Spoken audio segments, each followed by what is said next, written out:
Good morning. Good morning. It's still morning. Happy Easter. Happy Easter. Christ has risen. Hallelujah. Hallelujah. Indeed he has. I have some really awesome news to share with you.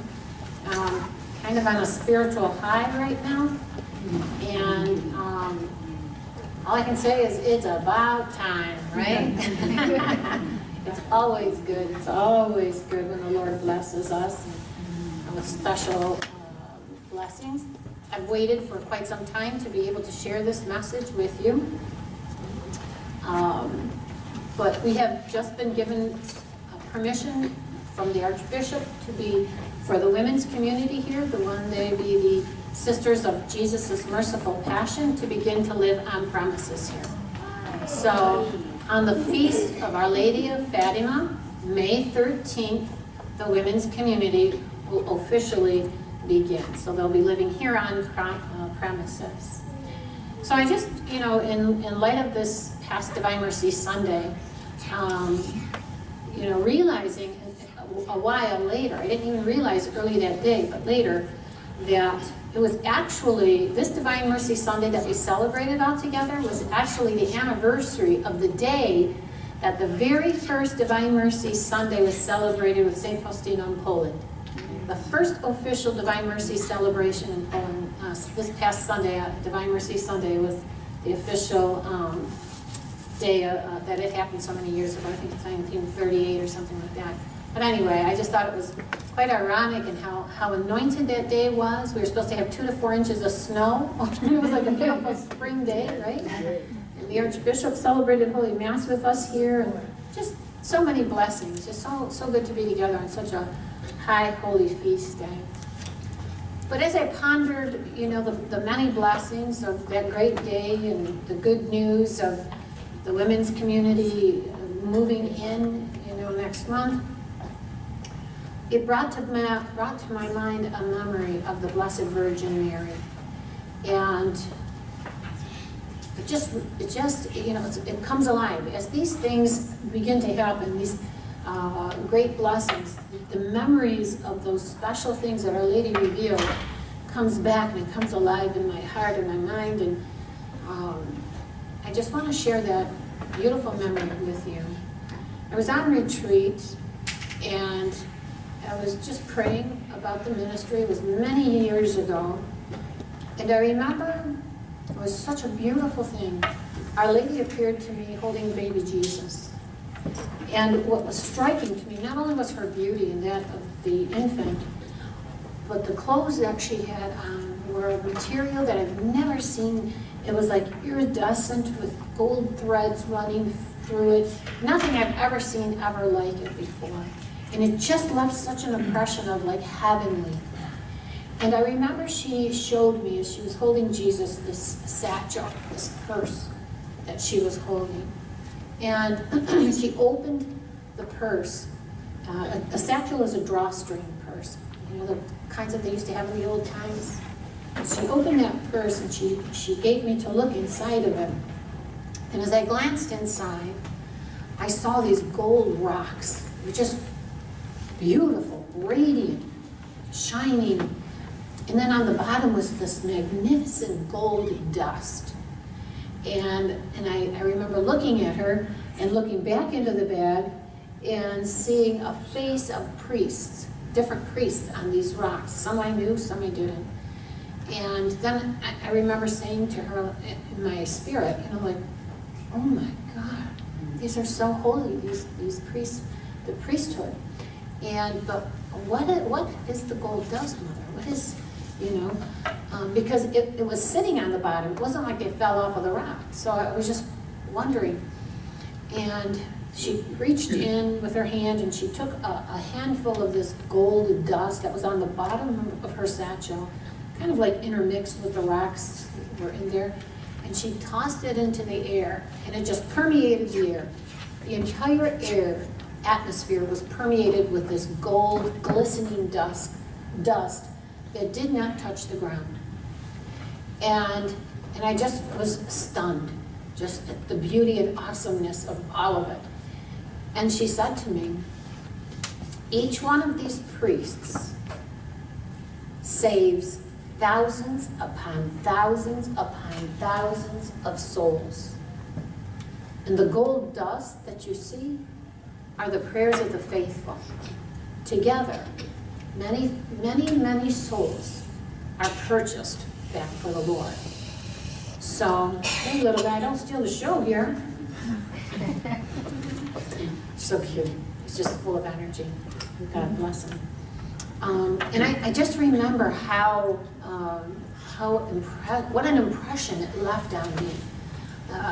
And just the understanding, if you will, of how much the priesthood and how much prayer meant to Our Lady. Both of them, that we share in this priesthood with our priest. And especially now in these times when our priests have gone through so much, when there's been such they've been so hard hit because of the abuse cases, etc. And of course they're going to have to pay for those sins that they've committed and the crimes that they've committed. And pray God they make reparation for their sins, that one day they can go to heaven too. And for all of the victims that have been harmed. But how many more billions of people have received Jesus because of those holy, consecrated, anointed hands, through the holy sacrifice of the Mass that these priests say for us? And without them, I remember another memory of a priest that told me one time, in his village in Africa, there was a time that they had no priest. It was like such a long period of time that went by that they had no priest to celebrate Holy Mass for them in their village. And so they would, the community would take out the priest vestment and lay it out on the altar, and they would just all pray in the church, and with the vestment of the priest, and that was their sacrifice for that day, because there was no one to celebrate Holy Mass. So we really have to pray for our priests and the heavy attack, and for the poor priests that are so pure and holy and innocent, and are afraid to wear their collar because of the persecution and public humiliations that they receive for what their brother priests sins that they've committed. So we need to just keep the priesthood, continue to pray and intercede on behalf, because they bring us Jesus, and that's critical. But the importance of it to Our Lady and the power of prayer, she really, really placed on my heart. And then shortly afterwards, she gave this message for the people. She requested a team of people. So she asked for this group of people to be formed, to dedicate themselves regularly to intercessory prayer on behalf of those coming back to the sacraments from long absences, and also for the conversion of sinners, which St. Faustina called the aching mankind.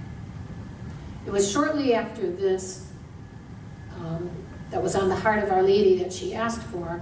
Our first chaplain, Father William Bonici, my spiritual director back then, also requested the exact, it was like the same day.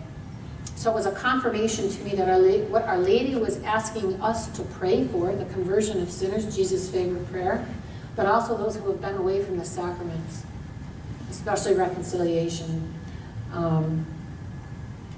We began shortly after that to meet and to pray as a group. That's how the Servants of Jesus Divine Mercy prayer ministry and servants started. So we began to meet in people's basements.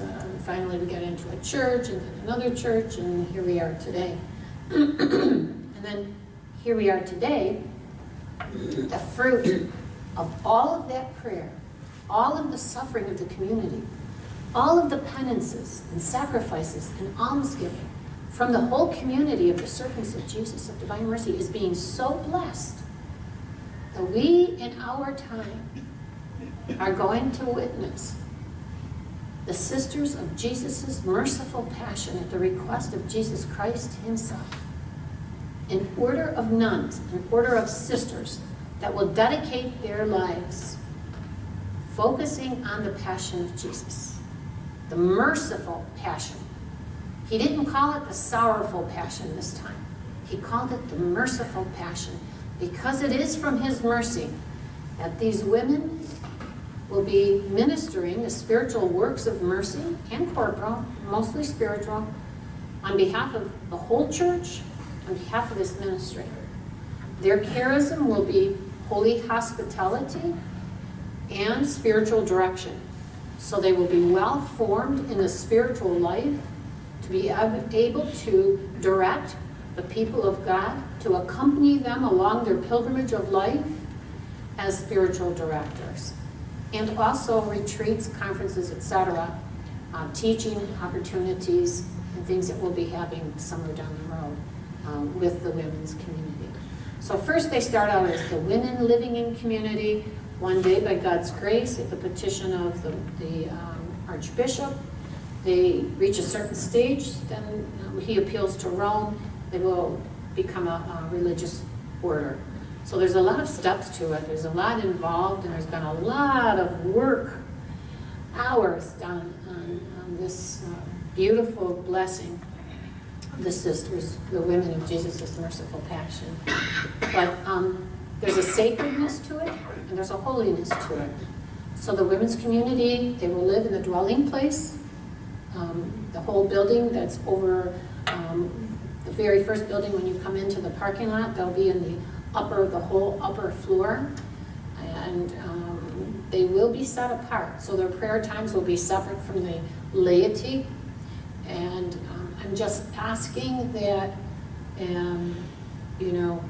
we're also excited about this, but they need to have their privacy. So their prayer times, like I said, will be separate, but they're going to begin formation, and the life that they will begin is different from our life. Many similarities, but many differences. So as they are being formed, you will notice some different things. There's no hugging everybody. They bow their heads. Their focus is Jesus Christ. So everything that they do and all that they will be formed on is to make Jesus Christ and Our Lady, Jesus Christ, their focus through the ways, the 10 virtues of Our Lady, the 10 evangelical virtues of Our Lady. And so I would just ask that in this time that they are living here and they'll be working, just to have that in your heart too, that they are set apart. Personal questions we don't want to ask, because it's a difficult time. Formation is difficult. They're discerning, can I do this? Am I good enough? And there's just so much that goes on in the heart. It's like being engaged and anticipating marriage, and there's a lot of similarities in that. Is this right for me? So many things. So there's a lot going on interiorly, and we just need to respect that and have some distance. And nothing wrong with saying hello, but any kind of private questions or long conversations really shouldn't happen. Okay, so I just kind of want to give everybody a heads up. It's new for our community. We love the women, we know them, we've worked with them, ministered with them and everything, so it's not going to be easy for us at all.